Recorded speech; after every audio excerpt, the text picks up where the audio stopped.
অসুস্থ হৈ থকাত সিহঁত অলপ ভয় খাইছে ভাবিছে চাগে আমি কোম্পানী ভালদৰে ৰান কৰিব নোৱাৰিম তই নোৱাৰিলে কি মই আছো নহয় সেইটোৱে কথা সিহঁতক অলপ বুজাই দিব লাগে মই ভাবো তুমি অলপ দুদিনমানৰ কাৰণে বেংগলোৰৰ পৰা আহাগে নেকি এতিয়া তুমি বিজনেছত দাদাৰ ঠাই লৈছা যে হেয়া খং মোৰ ওপৰতে উলিয়াইছে দাদা তেনেকুৱাহে নেকি এতিয়াহে বুজি পাইছা কোন কেনেকুৱা মানে পাহাৰীয়ে তোক বেয়া পোৱা হোৱালৈকে তই মাক দেউতাকৰ মনত বুজাই দিব লাগিব যে ল'ৰাজন ছোৱালীজনীৰ যোগ্য নহয় তেতিয়া পাহাৰীয়ে তোক এৰি দিয়াৰ সিদ্ধান্ত লোৱাৰ সময়ত মাক দেউতাকে তাইক সমৰ্থন জনাব সেই কাম কৰিম কেনেকৈ তাৰ বাবে আমাক দেউতাকৰ বন্ধু এজন লাগিব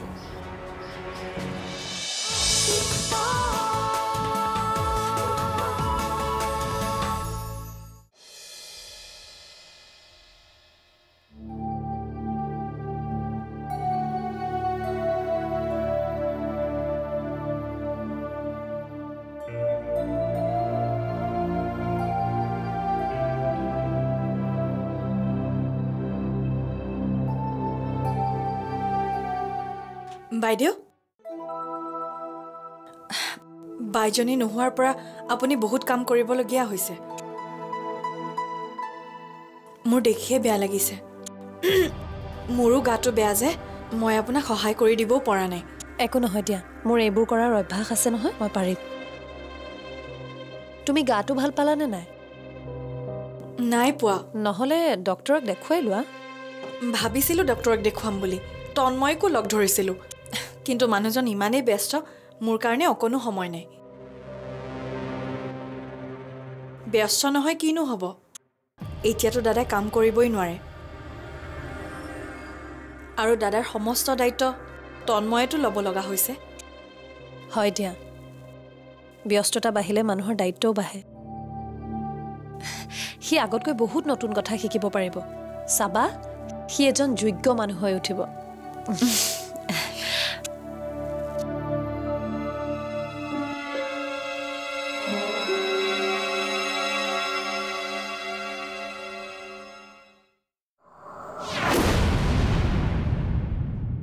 মই সেই কাম কৰিব নোৱাৰো মই জানো নহয় আপুনি পাৰিব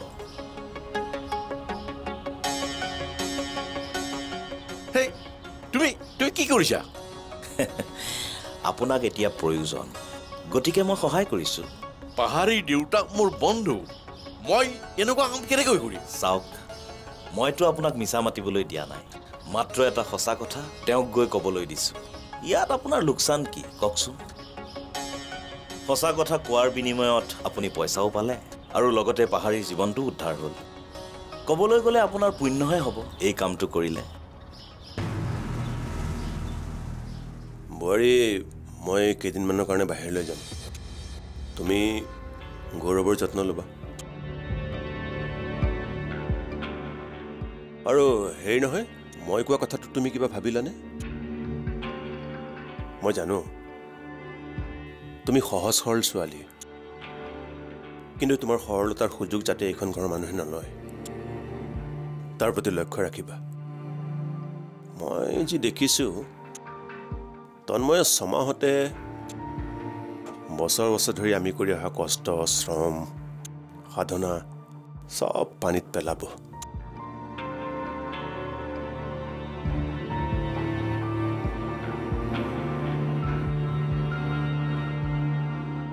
সি অফিচত কি কৰে প্ৰতিটো মুহূৰ্তৰ খবৰ মোলৈ আহে সেইকাৰণে আকৌ কৈছোঁ ভাবি চোৱা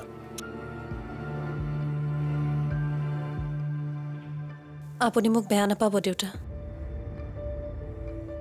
মই কিন্তু কথাবোৰ তেনেকৈ ভাবিব নোৱাৰিম মই ঘৰৰ সকলোৰে লগত মিলি জুলি থাকিব বিচাৰো কিন্তু বাকীবোৰে জানো তেনেকৈ ভাবে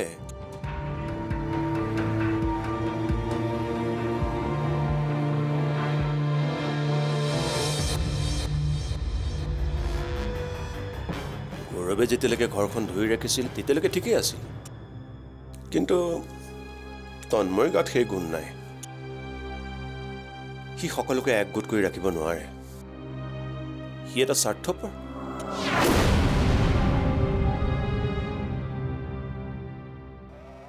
কেৱল তন্ময়ে নহয়, মাকো স্বাৰ্থপৰ। দুয়ো মাক পুতেক মিলি খুব সোনকালে যে ঘৰখন শেষ কৰিব মই নিশ্চিত।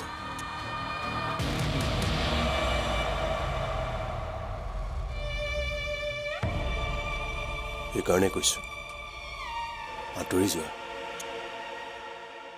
দূৰৈত থাকি গৌৰৱক সুস্থ কৰি তোলা। এতিয়া তোমালোক দুয়োৱে মোৰ আশা, মোৰ ভৰসা। গৌৰৱ যিমান সোনকালে সুস্থ হৈ উঠিব, সিমান সোনকালে আমাৰ দুবিবধাৰা কোম্পানীটো উদ্ধাৰ হ'ব।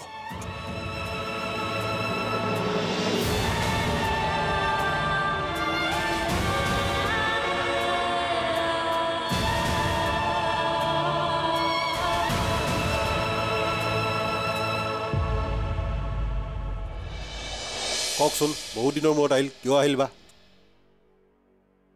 কথাটো আপোনাক ক'বলৈ ভাল লগা নাই দিয়কচোন, তথাপি আপুনি মোৰ ভাল বন্ধু। কওকচোন কি কথা? আপোনাৰ জোৱাইৰ কথা। এজন দুজন নহয়, বহুজনৰ পৰাই শুনিছোঁ। ধনী মানুহৰ ল'ৰা যে, সেইবাবেইতো এনেকুৱা স্বভাৱ। আপুনি কি ক'ব বিচাৰিছে খোলাখুলিকৈ কওকচোন। আপুনি অকণমান ভিতৰলৈ যাওক, আপোনাৰ আগত কথাবোৰ ক'বলৈ ভাল লগা নাই। তুমি ভিতৰলৈ যোৱাচোন, আমি কিবা কথা এটা পাতি আছোঁ। মানে আপোনাৰ জোৱাইৰ স্বভাৱ চৰিত্ৰৰ কথা ক'ব ওলাইছোঁ। তেওঁলোকৰ অফিচৰ মহিলা বহুতো ভুক্তভোগী আছে। আপোনাৰ জোৱাই ক্ষমতাশালী বাবে কথাবোৰ লুকুৱাই ৰাখিছে। তথাপিও কথা মানেই বতাহ দিয়কচোন, এজনৰ পৰা আনজনলৈ বিয়পাওঁতে কিমান সময়। আপুনি আচলতে মোক কি ক'ব বিচাৰিছে খোলাখুলিকৈ কওকচোন। আপোনাৰ জোৱাই বহুতো নাৰীৰ লগত সম্পৰ্ক আছে, সকলোৱে জানে, কিন্তু আপোনাক কোনো নকয়। মই আপোনাক ভাল পাওঁ বাবেহে কৈছোঁ। মোৰ বোধেৰে আপোনাৰ ছোৱালীয়ে কথাবিলাক জানে, কিন্তু তাই সহ্য কৰি আছে। হয়তো আপোনালোকে দুখ পাব বা সমাজৰ ভয়তহে তাই কথাবিলাক লুকুৱাই ৰাখিছে। বাহিৰত কি কথা ওলাইছে জানে? আপোনালোকে হেনো টকা দেখি তালৈ বিয়া দিছে। বেচেৰি পাহাৰী যদি লৈ বেয়াই লাগে, কম কষ্টত আছেনে তাই? মোৰ কথা শুনক, আপুনি তাইক ঘৰলৈকে লৈ আনক। কি কথা কৈ আছে হে আপুনি? মোৰ বিয়া দিয়া ছোৱালীজনীক মই কেনেকৈ লৈ আহোঁ কওকচোন। আপুনি কোনটো যুগত আছে হে? আপুনি পাহাৰী ঘৰলৈকে লৈ আনক, আকৌ বিয়া দিব। আজিকালি ল'ৰাবোৰৰ চিন্তাধাৰণাবিলাক সলনি হৈছে। গৌৰৱৰ দৰে বেয়া ল'ৰা যেনেকৈ আছে, ভাল ল'ৰাও আছে। আৰু এনেওতো এতিয়া গৌৰৱ শাৰীৰিকভাৱে অক্ষম, গতিকে কি ভৱিষ্যত আছে গৌৰৱৰ লগত পাহাৰী? সেই সময় থাকোঁতেই আপোনালোকে চিন্তা কৰক।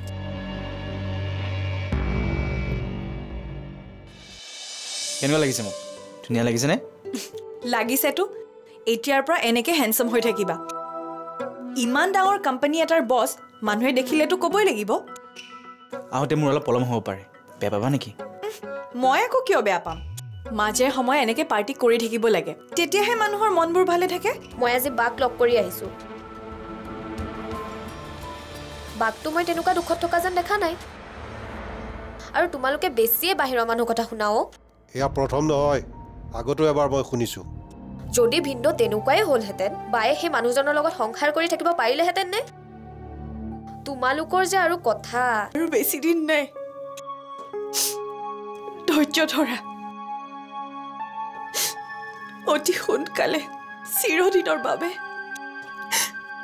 তুমি মোৰ ওচৰলৈ আহিবা।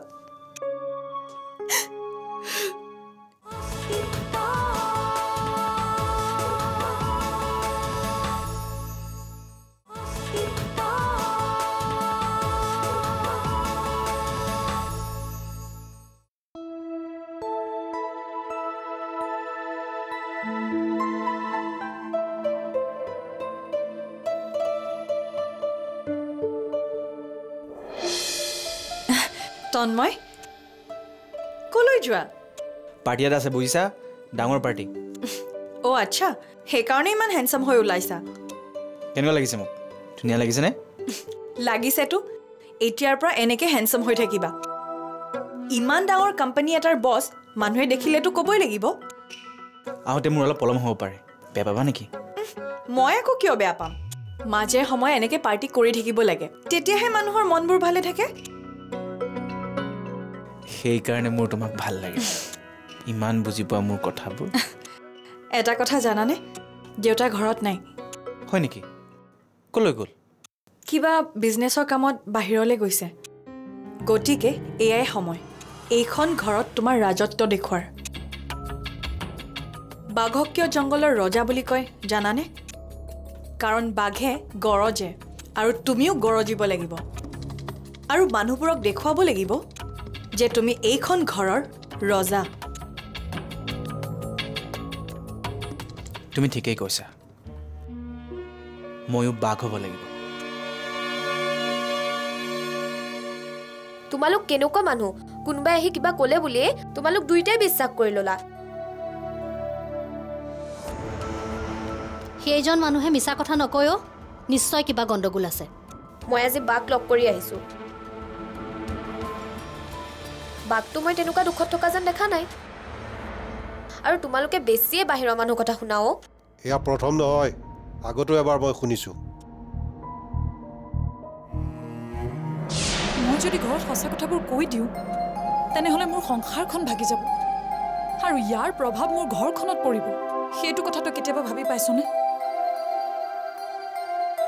মই এজনী মিডল ক্লাছ ফেমিলিৰ ছোৱালী জিয়া আমাৰ মা দেউতাই এজনী ছোৱালী উলিয়াই দিয়াৰ পিছত কমেও 2-3 বছৰ লাগে আৰ্থিকভাৱে সুস্থিৰ হ'বলৈ তেনেস্থলত মই ঘৰলৈ ঘূৰি গৈ মা দেউতাৰ বুজা হ'ব নোৱাৰোঁ জিয়া ভুলটো আমাৰেই ভালদৰে নজনা নুশুনাকৈ আমি তাইক বিয়া দি দিলোঁ মানুহ সলনি হয় মা বিয়াৰ আগত ভিন্দৰ তেনেকুৱা কিবা থাকিবও পাৰে আৰু ভাল পোৱাটোতো একো বেয়া কথা নহয় কিন্তু মই এতিয়া এটাই জানো ভিন্দৰ জীৱনত কেৱল আমাৰ বায়েই আছে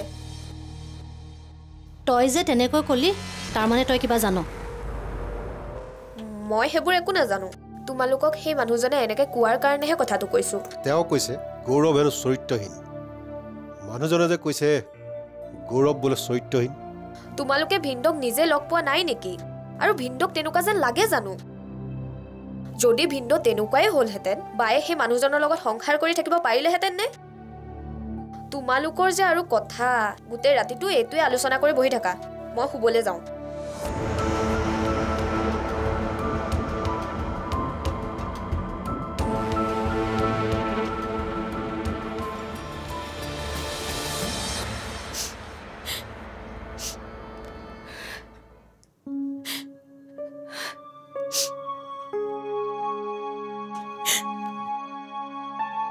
তোমাৰ পৰা মই আঁতৰত থাকিব লগা হৈছে বাবা তুমি মোক বেয়া নাপাবা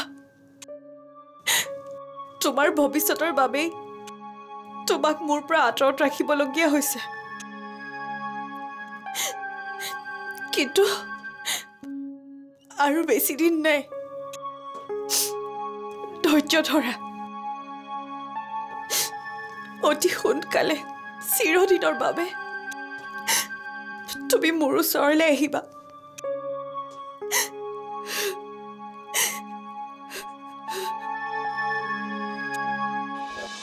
ডক্টৰে মোক কৈছে নহয় আপোনাক ৰেগুলাৰলি মাছাজ কৰিবলৈ একো হোৱা নাই তোমাৰ নাজানো যদি উস্তাদি মাৰি নাথাকিবা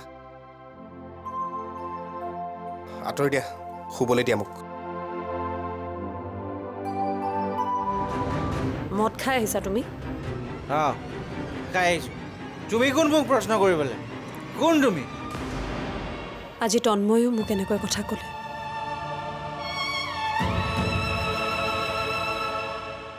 সৰুৰে পৰা মোক আজিলৈকে ঘৰতো কোনেও এনেকৈ কথা কৈ পোৱা নাই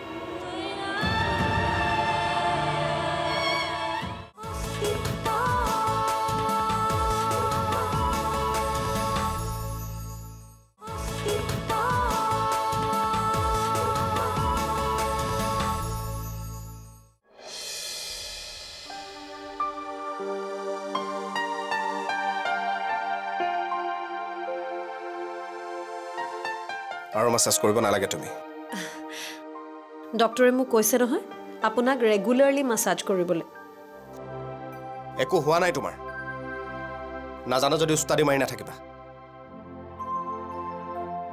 আঁতৰি দিয়া শুবলৈ দিয়া মোক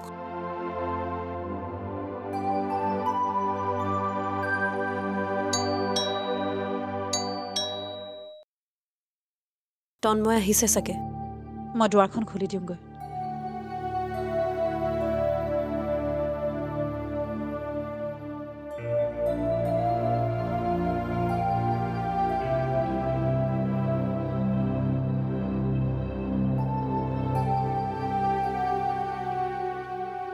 ক্ষমা কৰি দিবা মোক। তোমাৰ ভালৰ বাবে মই তোমাক বেয়া ব্যৱহাৰ কৰিবলগীয়া হৈছে।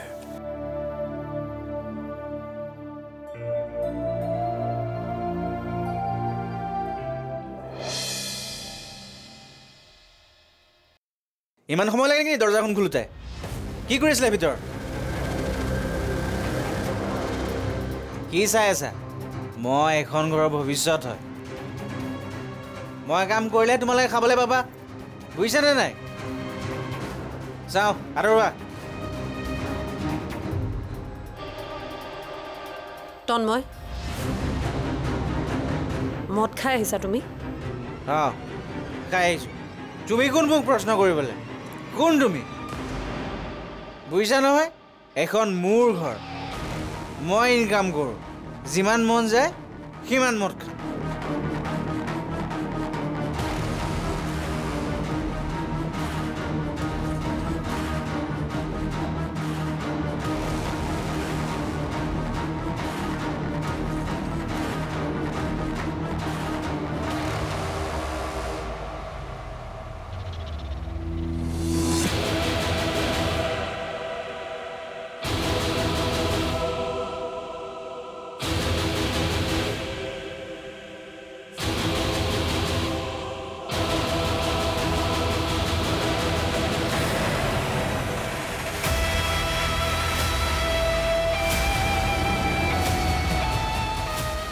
এইবোৰে মোৰ বাবে লাজৰ কথা। মোৰ সন্মুখত তোমাক কোনোবাই বেয়া ব্যৱহাৰ কৰিছে। স্বামী হিচাপে মই মোৰ নিজৰ অযোগ্যতাৰ পৰিচয় দিছোঁ, কিন্তু মোৰ মৌনতাৰো কাৰণ আছে। তোমাৰ বাবে তোমাক কষ্ট দিছোঁ।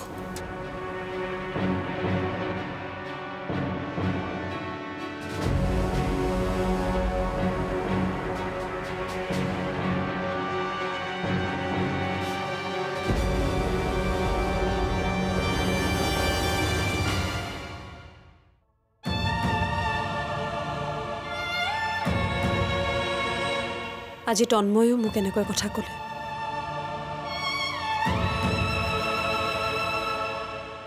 সৰুৰে পৰা মোক আজিলৈকে ঘৰতো কোনেও এনেকৈ কথা কৈ পোৱা নাই।